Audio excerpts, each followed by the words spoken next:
Anderson Silva. Every reason makes a spider web longer, and trust me, it gets uglier with each topic. The Matrix. Most people think Anderson Silva got the Spider nickname because of his style. Actually, it's just because he used to wear a Spider-Man shirt to his first bouts. The Spider nickname stuck because of his impressive ability to dodge them.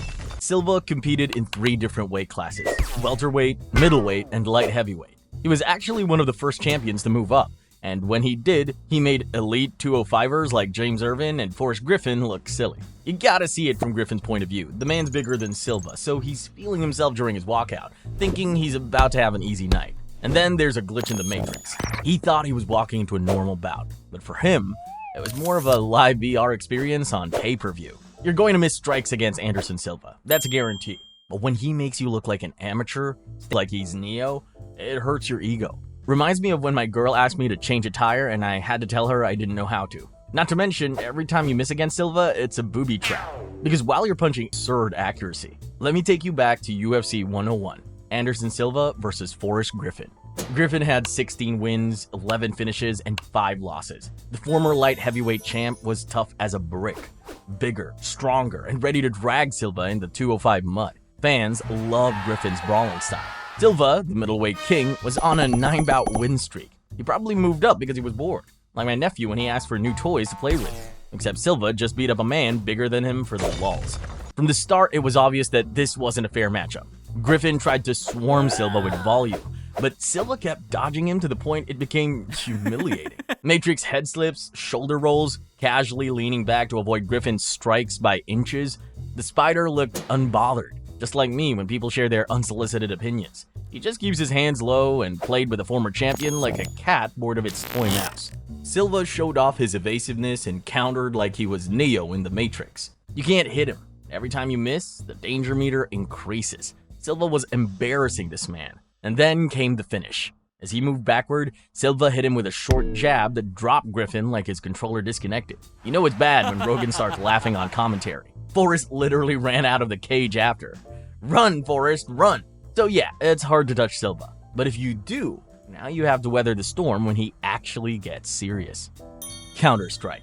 No, we're not talking about the game. We're talking about Silva's wild counter-strikes inside the octagon. Even when you're on the offense, he's just waiting to shut your lights out with his perfect timing. People associate Silva with Muay Thai and BJJ, but he actually got his Taekwondo black belt at 18. He puts the mixed in martial arts. His style mixes multiple disciplines like capoeira and boxing. He got into MMA as a way to provide for his family, but his real passion was always boxing. That's one of the reasons why he kept boxing after his UFC run. Now, let me take you back to UFC 126, Anderson Silva versus Vitor Belfort. Belfort had 19 wins, 13 finishes, and 8 losses. A confident powerhouse and former champion with the fastest hands in the division. He brought chaos to his opponent's doorstep. Fun fact, Silva had said before that one of his dream opponents was Vitor Belfort, since they were fellow Brazilian legends and all. But when they met inside the cage, well, it kinda sucked, to be honest with you, until it didn't. The bout started off slow. Fans were chanting Vitor Belfort's name and booing Silva because many felt the champ hadn't been putting on a show for them in his last few bouts. And as a wise man once said, "The people pay pay-per-view for really fight." And I'll be honest with you, I was one of them. During my introduction to MMA, I heard so much about Silva, but truth be told, I nearly fell asleep watching this live. And yes, I was still a casual, but I'm not exaggerating when I tell you, during the first 90 seconds, neither fighter attempted a strike. They stood in front of each other and cautiously walked around like they were playing musical chairs. And then, it took them nearly another minute to throw a second strike. Bro, when I tell you I was about to turn it off, I'm glad I didn't though, because I was about to witness one of the greatest moments in sports history. Belfort landed some leg kicks, and Silva was doing his signature hand feints. Then Belfort tagged him, and that's when the show really got started. The Spider landed a knee strike to the body and showed off his head movement for a bit. Belfort kept charging forward, but Silva had more composure. And then it happened. He blasted Vitor Belfort with a front kick right to the chin.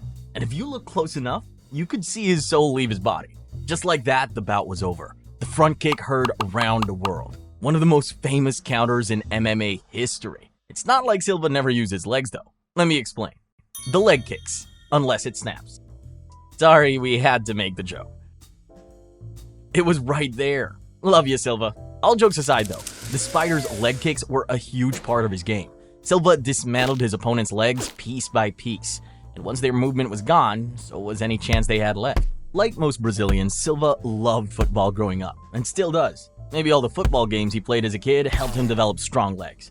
Who knows? What we do know is that unlike Pele or Kaká, Silva used his leg strength to kick humans instead of footballs. And if you want a prime example of this, let me take you back to UFC 134, Anderson Silva versus Yushin Okami. Okami had 27 wins, 10 finishes, and 5 losses. Okami was a stoic grappler with discipline. But there was a backstory here. Back in 2006, before Silva hit his stride in the UFC, he fought Okami. Silva was dominating until Okami shot for a takedown and Silva blasted him with an illegal upkick while Okami was still grounded. Okami couldn't continue, so Silva lost by DQ. Obviously, it wasn't a real loss, but it stung. Okami was the last man to technically beat him, so this was Silva's revenge arc. Fast forward to 2011, Silva was deep into his title reign, cleaning out the middleweight division on a ridiculous win streak. But Okami was having a solid run too, and became the #1 contender. Here's where things got spicy though. Okami told the media he had Silva's number because of that DQ win.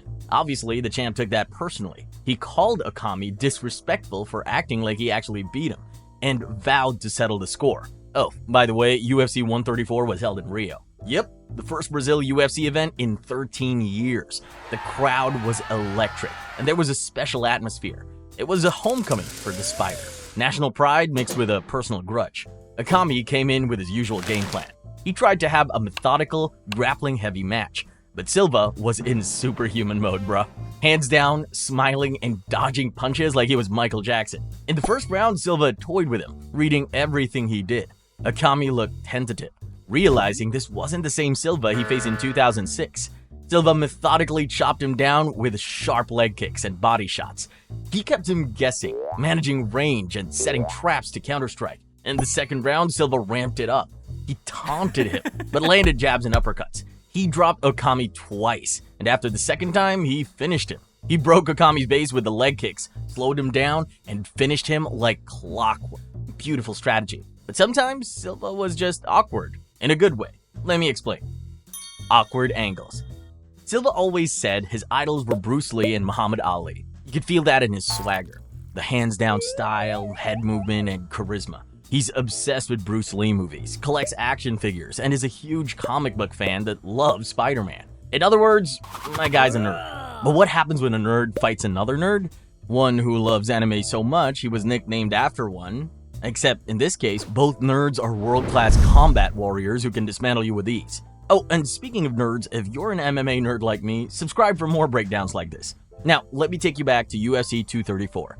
Israel Adesanya versus Anderson Silva. Adesanya was undefeated with 15 wins and 13 finishes. Izzy was a striking savant, fresh off melting Derek Brunson and had more hype than a Tarantino movie.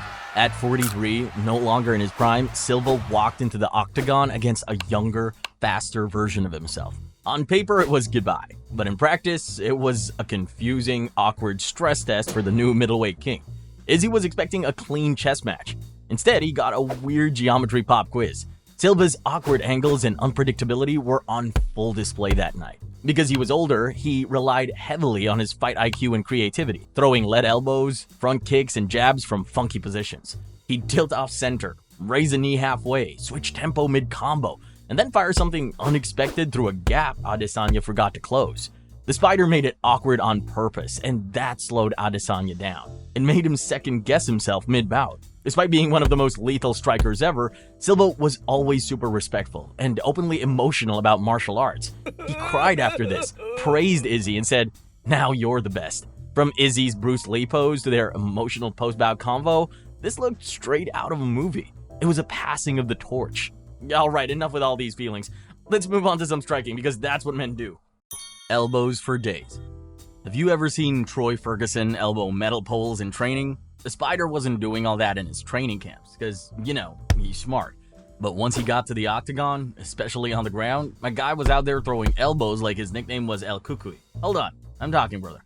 Let me take you back to UFC 67, Anderson Silva versus Travis Lutter. Lutter had 9 wins, 7 finishes, and 3 losses. Lutter was a Brazilian Jiu-Jitsu black belt and winner of the Ultimate Fighter 4. They called him the Michael Jordan of Jiu-Jitsu, and he was focused on grounding the Spider. But this was one of the strangest title defenses in UFC history. Silva was fresh off wrecking Rich Franklin, and was the newly crowned middleweight champion. Everyone was buzzing whether his flashy style could hold up, or if Franklin just got caught. Lutter had won TUF, which gave the winner a title shot at 185, a pure grappler who was supposed to test Silva's ground game, since the Spider was known mostly for his striking. But chaos hit before the fight even started. Lutter came in over the middleweight limit, missing the weight by 2 pounds. The main event was no longer for the title. It was a bad look for Lutter, and super anticlimactic for fans. But nonetheless, we still had action. During the first round, Lutter came out exactly as planned. He took Silva down and started working from top position. It looked dicey for the champ because Lutter was landing some heavy ground and pound elbows.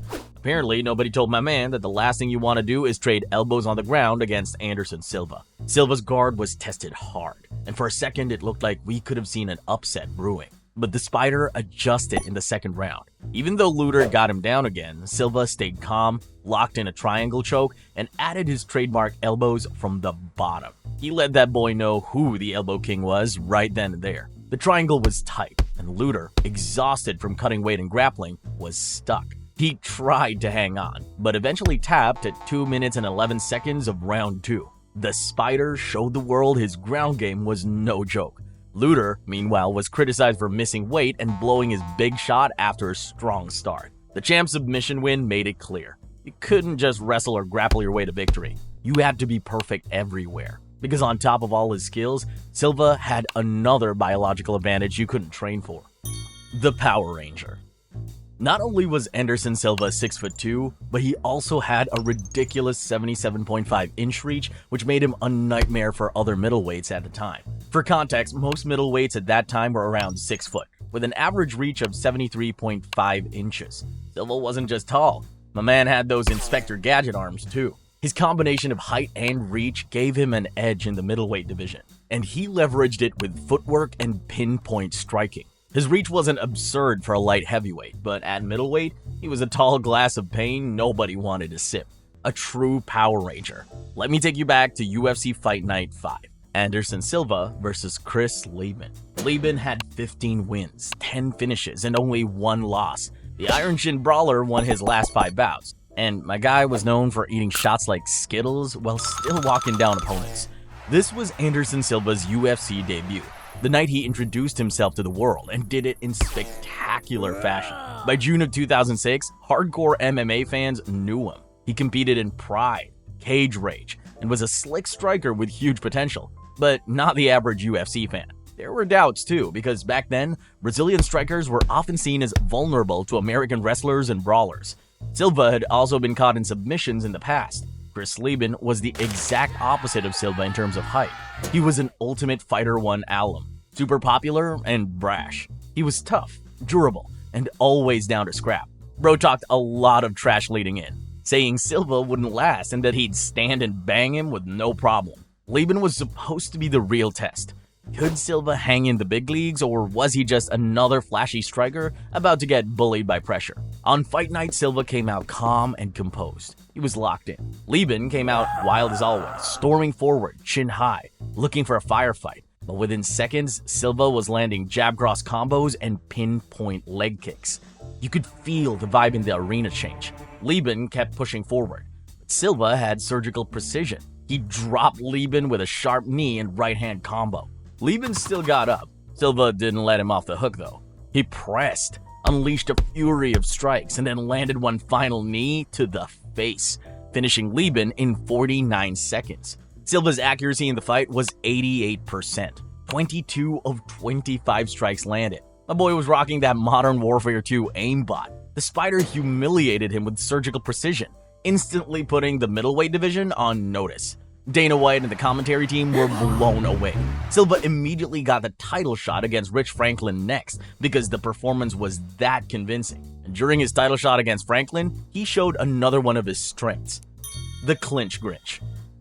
Besides his Taekwondo black belt, Silva also holds black belts in Brazilian Jiu-Jitsu under the Nogueira brothers, Judo, and Muay Thai. I know, right? The man's basically a one-man army. Once Silva locked up his opponents, they were stuck in a nightmare grip with nowhere to go, and their body took all the punishment. Silva loves to cook, and he said that if he wasn't a fighter, he'd probably be a chef. We'll never be served a steak by the Spider in a restaurant, but boy did he cook during clinches. Let me take you back to UFC 64. Anderson Silva versus Rich Franklin. Franklin had 22 wins, 17 finishes, and only one loss. The reigning middleweight champ was well-rounded, durable, and on a dominant 7-bout win streak, the division's golden boy. Rich Franklin was that dude in 2006, beloved by fans, due to his dominant striking and great cardio. He already had 2 title defenses and was being groomed as the long-term middleweight king.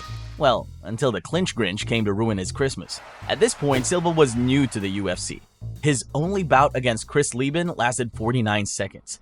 Most people assumed Franklin's well-rounded skill set, toughness, and championship grit would test Silva. This was his first title shot. The aura wasn't fully there yet. This was his opportunity to prove if he was really championship material or not. Most fans didn't expect the Spider to run through the well-rounded champ. During fight week, Franklin talked about using his clinch game and dirty boxing to wear Silva down. Spoiler alert, it didn't age well, but it was a standard blueprint against strikers. Silva was calm and quiet. He just told us to wait and see. On fight night, Franklin came in confident, but early in round 1, the warning signs were there. Silva closed distance, grabbed the thigh plum clinch, and repeatedly kneed the champ. Franklin had no answer.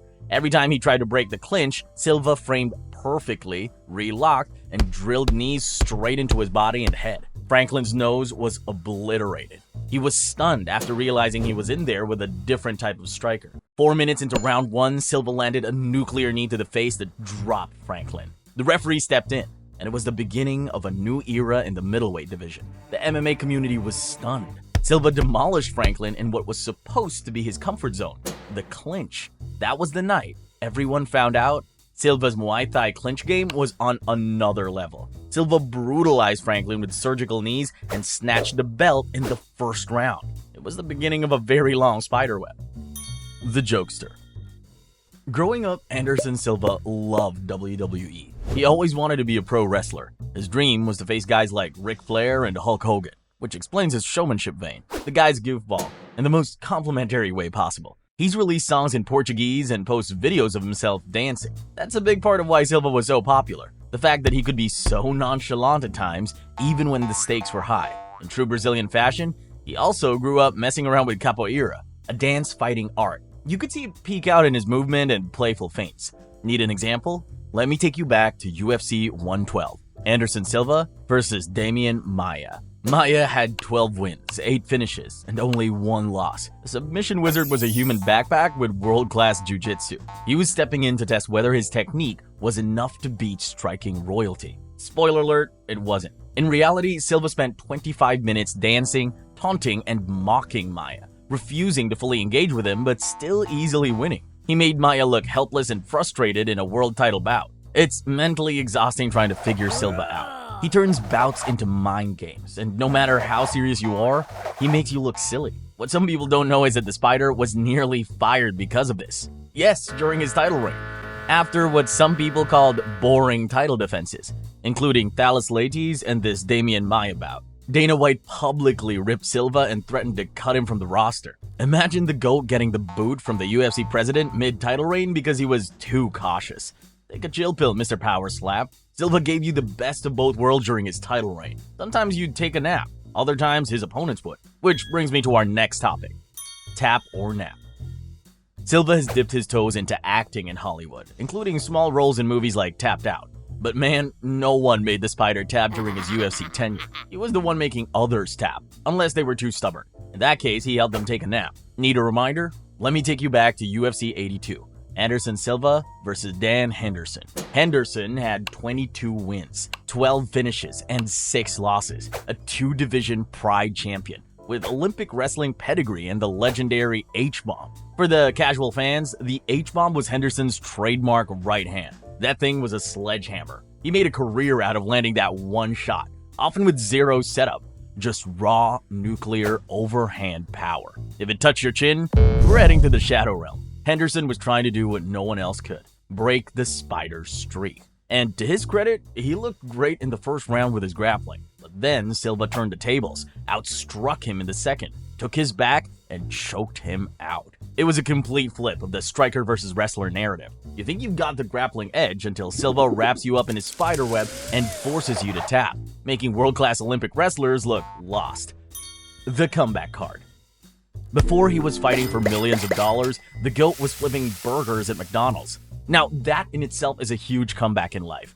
But Anderson Silva also had major comebacks inside the cage. You can do everything right for 99% of the bout, but Silva will still find a way to steal it from you at the very last minute. And if you want the perfect example, let me take you back to UFC 117, Anderson Silva versus Chael Sonnen. Uncle Chael had 24 wins, 8 finishes, and 10 losses. Although if you ask him, he was undefeated and the undisputed champion. Chael was a relentless wrestler and a world-class trash talker, riding a 3-bout win streak, and he was set on drowning Silva under 5 rounds of pressure. The champion was coming off a ridiculous 11-bout win streak. He was the undisputed middleweight GOAT, but his last few performances, especially the one against Damian Maia, left fans annoyed.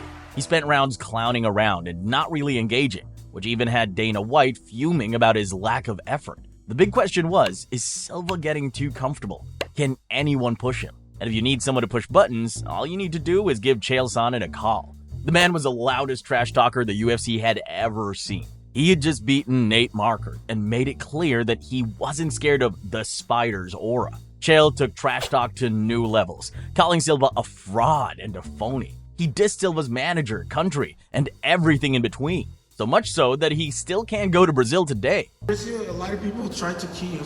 Fight week was chaos. Chael was talking non-stop, while Silva stayed mostly silent and stoic. The world was hyped because no one had ever dared talk this much smack to Anderson Silva. And Chael wasn't backing down either. Stylistically, he had elite wrestling and cardio. Everyone knew the blueprint to beat Silva was takedowns and pressure, but no one had pulled it off yet. The night arrived and we were about to find out if Chael Sonnen could walk the talk. During the first round, Chael rocked Silva early with a left hand, then took him down and smothered him. And it kept happening, over and over.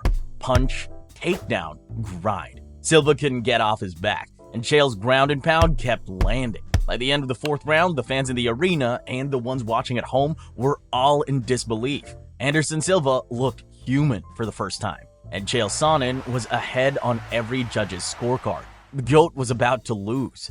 In the 5th and final round, Chael kept the same game plan. Because if it ain't broke, why fix it? He took Silva down and kept pounding away. But with 2 minutes left on the clock, Silva threw up a desperation triangle choke from the bottom. Chael tried to hold on, but Silva's long legs locked it in tight. The champ then grabbed Chael's arm for an armbar combination.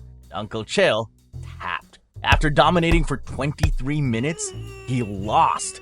It was the greatest comeback in UFC history. Just like me in my early 20s returning to the club after my friends had sent me home in an Uber. Silva, battered and bruised, stayed classy afterwards. His legend only grew.